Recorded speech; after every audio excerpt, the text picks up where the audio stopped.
Hey guys, how's everyone doing? Welcome back to Harry's Highlights. On this video, we're going to be talking about the book, The 21 Irrefutable Laws of Leadership by John C. Maxwell.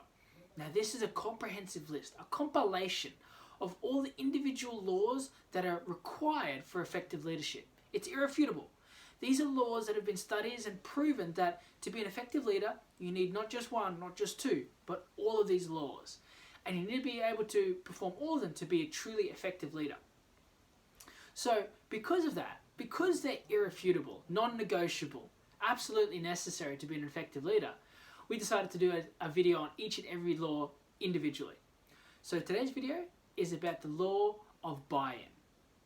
Now, the law of buy-in is about understanding how people buy into the leader, then they buy into the vision. And when I say buy-in, I mean they have faith or they have confidence in the leader, then the vision. They feel like that whatever it is that they want to be a part of it. See, the leader finds the dream and then they find the people. The people find the leader and then they find the dream. So that means that people sometimes get it mistaken. That means people don't at first follow worthy causes. They follow worthy leaders who promote causes that they believe in. So many people get this around the wrong way. They get it backwards. They think it goes leader first, vision second.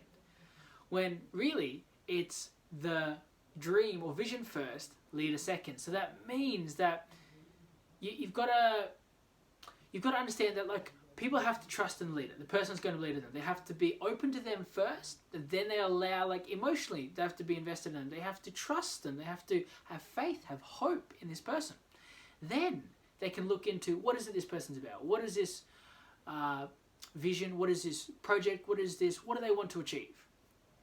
It doesn't matter how great the vision is first. You know, if they don't believe in the leader, they'll want a new leader. So the leader has to find that dream.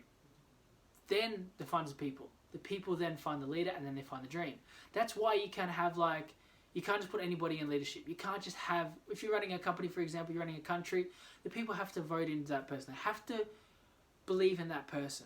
Then, once they believe in the person, then they can promote the cause, whatever it is they want to achieve, whatever they want to make happen. But previous to that, it doesn't matter how great the cause is, if people don't trust the leader, if people don't have faith in the leader, if people don't have hope in that leader, they're not going to listen to whatever the cause is, no matter how great, no matter how noble it is. So that really means that every message that people receive is filtered through the messenger who delivers it. So, which is frustrating at sometimes because you might have a great cause. You might have the world's most noblest cause, the best cause that's going to help humanity in every way possible. But if the person delivering it is someone that people can't relate to, people can't buy into, people don't like, they're never going to hear that cause. You're never going to get the chance to speak about the cause because they'll never get past that front door. That front door being the leader. So every message that people hear, they have to hear from someone that they like in order for them to listen to it. They might hear the words, but if they cross their arms and sort of feel that this person, I just don't gel with this person, don't like this person, don't think this person's suitable, they won't listen to what the cause is or what the cause is about. See, a great example of this one is like athletes. When athletes endorse certain products, when athletes endorse certain charities and causes and things like that, people buy into it because they buy into the athlete. They go, I've always followed this athlete or this celebrity. I love this celebrity. Whatever that celebrity's doing, it must be good because I believe in that celebrity. So why you see major sports companies and stuff sponsoring athletes is because people follow that athlete and they say, if that athlete promotes or endorses that cause, I'm also going to promote it. I also want to purchase that product or be a part of that cause. And it has nothing to do with the quality of it. If an athlete is paid enough and they're promoting or endorsing a very cheap product, people buy it because they say, well, it doesn't matter. I want to be a part of whatever this athlete that I follow, this celebrity I follow. I want to do whatever they're doing. So what that means is that there's a lot of power in endorsements and branding of the people that are the face of a brand. Because as we said and explained before, every message that people receive is filtered through the messenger who delivers it. It means that sometimes the person that's created whatever that cause isn't the most suitable person to deliver it. So being an effective leader, you need to have people need to be able to buy into you. So great examples of this one is that, like, if you get moving to a new company, you might have a huge grand vision for this company. You might have solutions to all their current problems.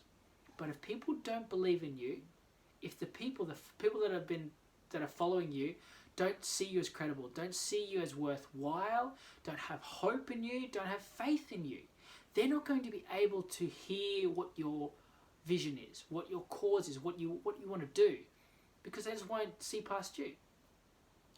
So there's a bit of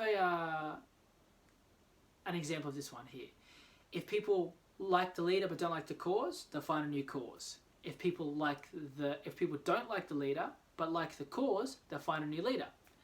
But if people like the leader and like the cause, they will get behind that 100%.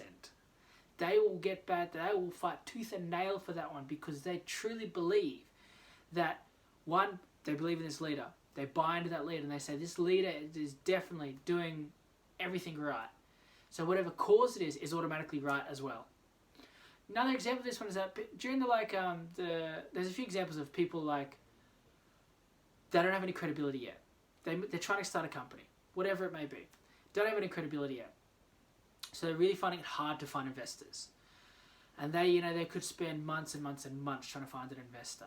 But when they do find an investor and their company is successful, if they decide to create a second business or a second company or a second charity, the second thing that they decide to do, and they need investors, within minutes, it's almost guaranteed. People say, I've seen your credibility before, I believe in you, whatever it is, take my money. I don't even hear what the pitch is, take my money. I believe in you. That's that law of buy-in. That's that understanding of that. When people buy into the leader, they'll buy into whatever vision, cause, or project that leader has. So that means that true success will come from buying into both the leader and the vision. And that's ideally what you want to aim for. So as a leader, your success is measured by your ability to actually take the people where they need to go. But you can't do that. You can only do that if the people first buy into you. So even if you have all the right tools, the right resources, the right know-how, if people don't believe in you, they don't believe you can do it, they don't believe you're suitable or right, they're never going to allow you to influence them or allow you to share whatever it is that you want to make happen. Which can be incredibly frustrating, because that means, but also there's options to get around it. You just got to buy yourself enough time. Buy yourself time to build credibility, then people can buy into you, and then they're open to hearing whatever it is that it is you want to achieve or you want to do.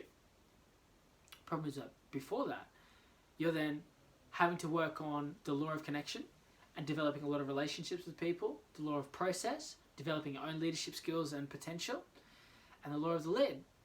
Understanding that your leadership potential, your leadership ability has to be high enough that you're influencing the right people, that these people are either on your level or beneath you, so that they can buy into you, allow themselves to be influenced, and then they can buy into the vision or the cause. So understanding this is like why you see certain leaders of countries, leaders of companies and things like that, they might be there for a long period of time because people buy into them. They like them. They think that this person's the right person to lead. And during that time, they might have causes that everyone agrees with. Then they might have causes that people don't necessarily agree with, but are still accepting and allow it to happen because they bought into the leader.